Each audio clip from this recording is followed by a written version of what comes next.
National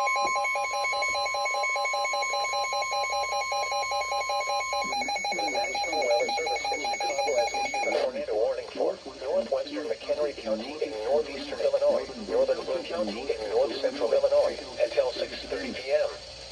At 5:45 p.m., a severe thunderstorm capable of producing a tornado was located near Timberlane or near Belvidere, moving northeast at 30 miles per hour. Hazard: tornado. Source: radar indicated rotation. Impact: flying debris will be dangerous to those caught without shelter. Mobile homes will be damaged or destroyed. Damage to roofs, windows, and vehicles will occur. Tree damage is likely. This dangerous storm will be near Kennewick Lake and Timberlane around 5:55 p.m. Poplar Grove around 6 p.m. Caper around 6:05 p.m. Other locations in the path of this tornadic thunderstorm include Harvard. This includes Boone County Fairgrounds. Take cover now.